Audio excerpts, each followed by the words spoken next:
Do not skip this video. What you are about to listen to happened in a real courtroom and saved a man who was on a death sentence. The judge had just delivered a death sentence to a man when suddenly a dog walked into the courtroom with evidence that changed everything. He knew no one believed him. Not the prosecutor, not the jury, not even the man who had shared a cell with him these past few weeks. Still, he held on to hope, not for justice or truth, but for one thing, that bear would understand.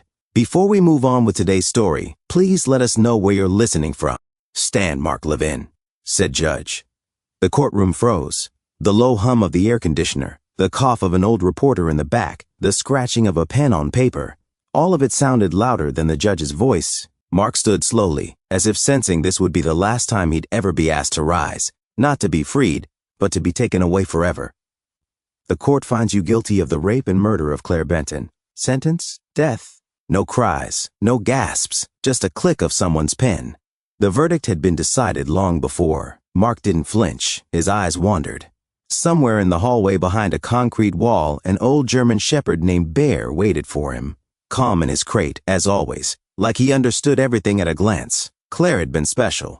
Maybe the only woman who could quiet him, calm him. They met after he was dismissed from the police force, and in a few short months she became part of his life as if she'd always been there. And then she was found dead. Her apartment covered in blood, no forced entry, signs of struggle. His fingerprints on a wine bottle, his boot prints in the blood, his DNA on her body. Everything pointed to him. "They framed me," he had said.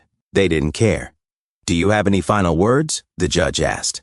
Mark didn't answer right away. He looked at the prosecutor, the jurors, the empty bench where Claire's mother used to sit. "Yes," he finally said. "When it's over, I want to see my dog, Bear." The judge frowned. "That's your final wish?" "Yes."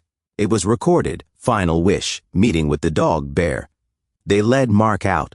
He walked calmly, the same way he had when entering interrogation rooms or raids. Except back then he had a holster, a badge, a radio.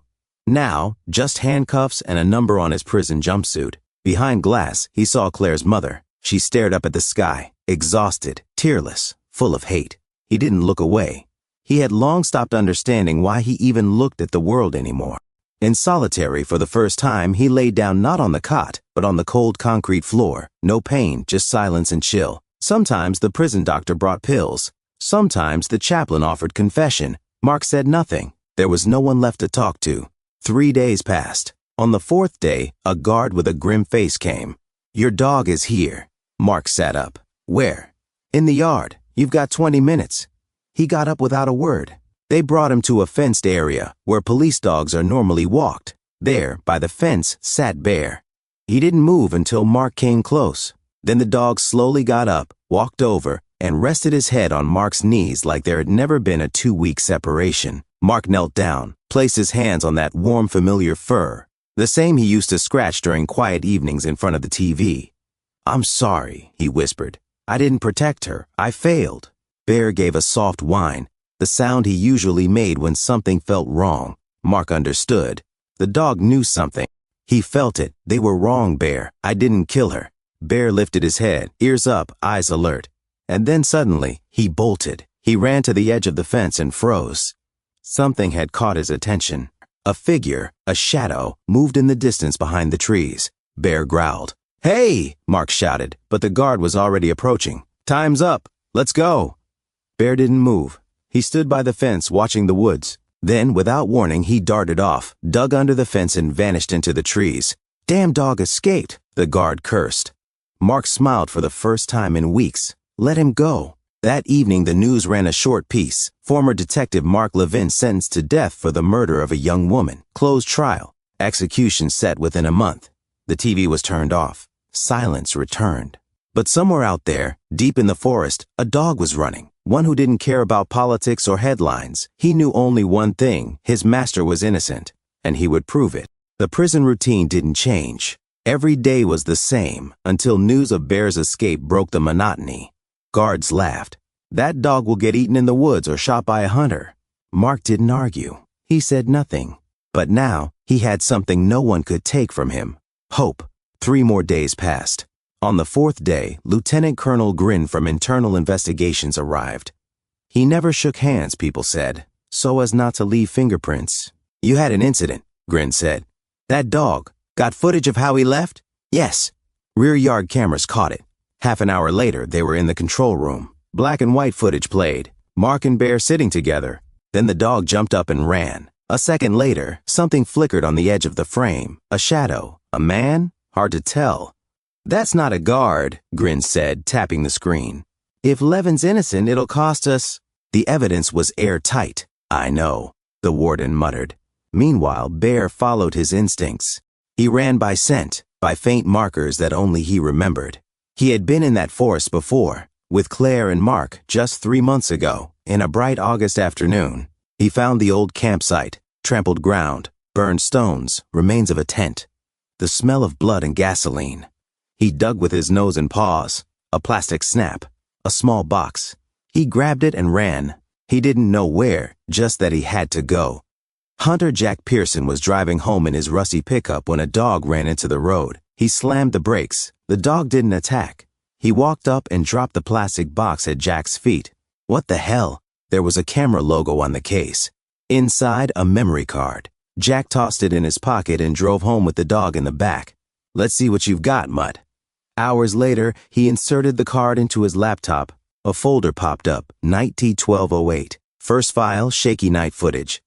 Someone had forgotten the camera was still recording. Then, voices.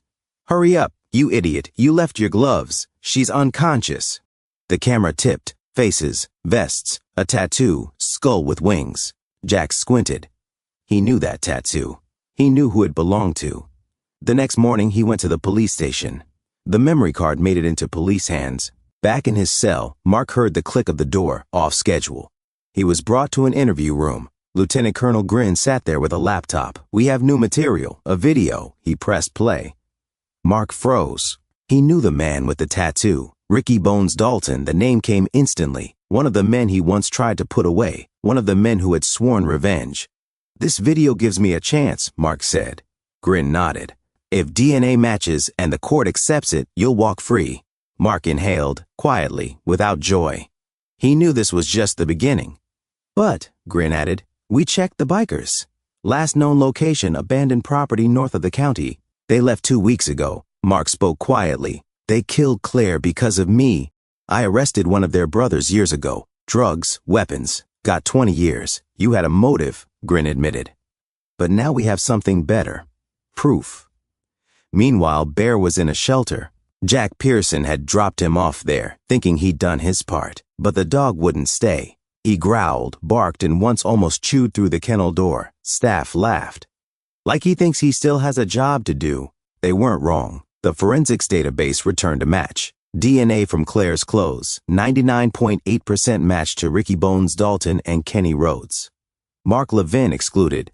A week later, under heavy guard, Mark was moved to a federal building. Still a prisoner, but temporarily released. He watched the video again in the prosecutor's office. Faces, voices, laughter. No tears came, only cold fury. Did you arrest them? We got one, Ricky Bones Dalton. Found him near the state line. The other's on the run, but with the DNA, we'll drag him out of the dirt. What about the sentence? Supreme Court is reviewing it now. You'll return.